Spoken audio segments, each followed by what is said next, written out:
मित्रों, आज जिसके सामने बोलोगे कि पैसा ही सब कुछ होता है, तो वह खुद को सिद्धांतवादी बनते हुए यह कहेगा कि ऐसा नहीं होता है, परिवार बड़ा होता है। परंतु उसका अंतरात्मा स्वीकार करता है कि आज के युग में सबसे बड़ा पैसा ही बना हुआ है। वह अगर आपके पास है, तो आपका परिवार, समाज सब साथ है, और नहीं रहने पर आपके अपने भी दूर हो जाते हैं। दरियापुर गांव में बृहदत्त नाम का एक किसान रहता था। उसके 4 पुत्र थे।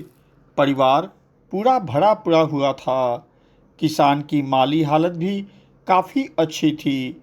समय के साथ उसने अपने चारों पुत्रों का विवाह कर दिया था। अब परिवार में लोगों की संख्या और बढ़ गई।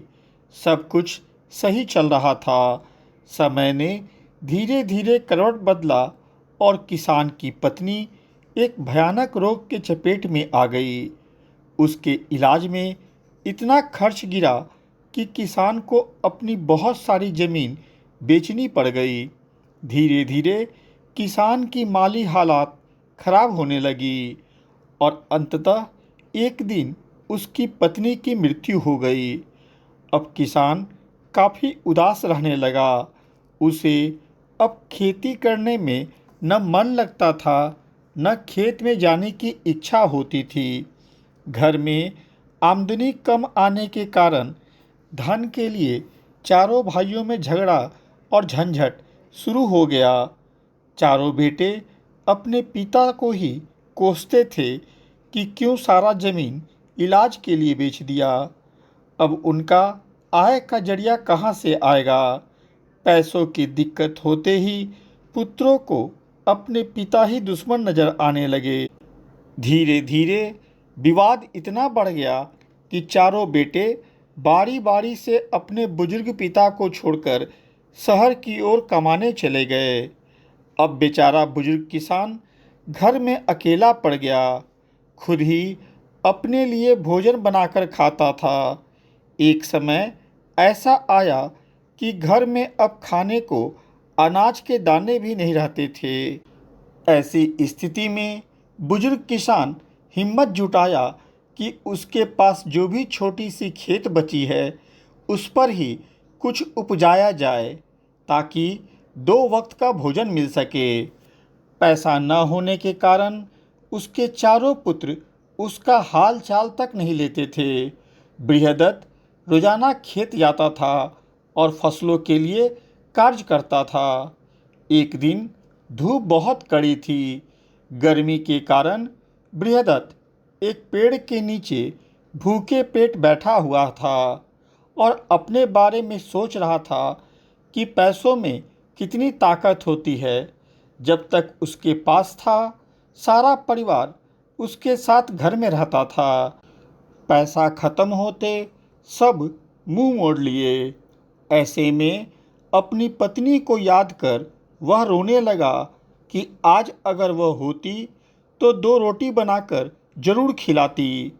पुत्र वियोग भी साथ में तड़पा रहा था।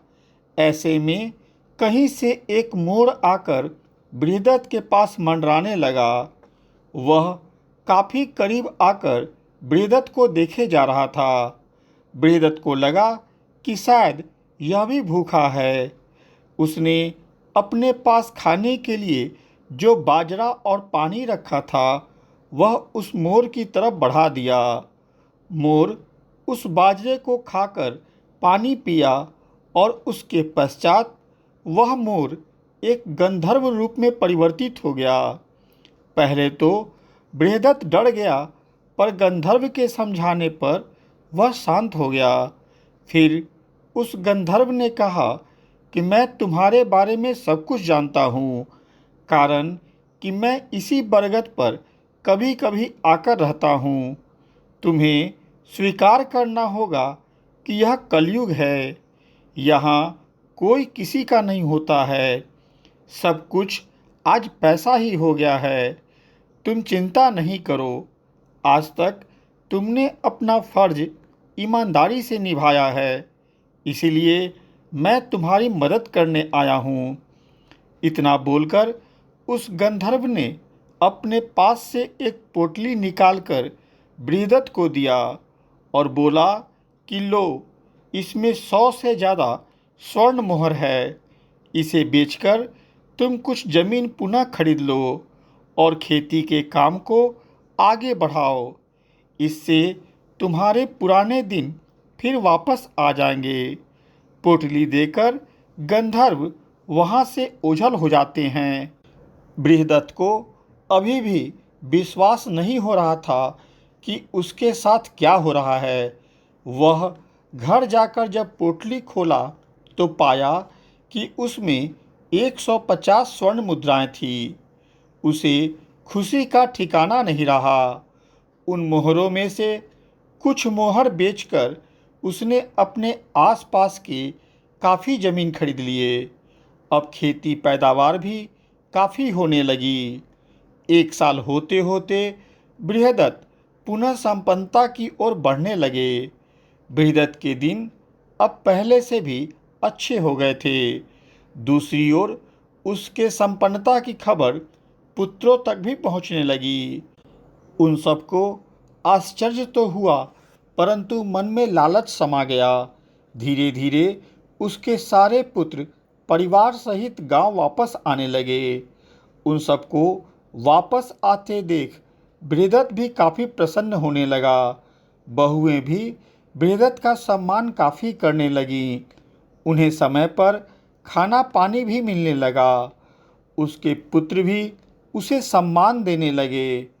पैसा अब इतना हो गया था कि बृहदत्त अब खेती करने खुद नहीं जाते थे, बल्कि उसके लिए उसने आदमी रख लिया था। उसके बेटे इतना अधिक पिता भक्त बन गए कि रोजाना सोते समय बृहदत्त के पैर तक दबाया करते थे। एक दिन बृहदत्त उसी पेड़ के नीचे बैठा कुछ सोच रहा था तो अचानक वो गंधर्व फिर प्रकट हुए और बृहदत्त से पूछे कि अब तो तुम ठीक हो ना, कोई परेशानी तो नहीं है। इस पर बृहदत्त बोले, हाँ गंधर्व महाराज, आज मैं बहुत प्रसन्न हूँ। आप सही कहते थे कि पैसों में बहुत ताकत है। अगर वह है तो परिवार समाज आपकी कद्र करता है और नहीं रहने पर अपने भी पराये हो जाते हैं। अब मुझे किसी बात की चिंता नहीं है। मैं आपका बहुत आभारी हूँ कि आपने मुझे नया जीवन दिया। तब गंधर्व ने कहा कि मैंने नया जीवन नहीं दिया, बल्कि पैसों ने आपको नया जीवन दिया है। मित्रों, यह बिल्कुल सत्य है कि आज पैसा में बहुत ताकत है। पैसा एक पहचान है। अगर आपके पास नहीं है तो आपकी कोई पहचान नहीं है। जो इस बात को स्वीकार नहीं करता है तो समझ ले वह प्रायोगिक जीवन से दूर है। उम्मीद है आप मेरी बातों से सहमत होंगे। मेरी बात आपको सही लगी हो तो मेरे चैनल को लाइक, सब्सक्राइब और शेयर करना बिल्कुल नहीं भूले। साथ में बेल बटन भी दबा दें ताकि अगली वीडियो आते ही आपको सूचना मिल जाए। धन्यवाद।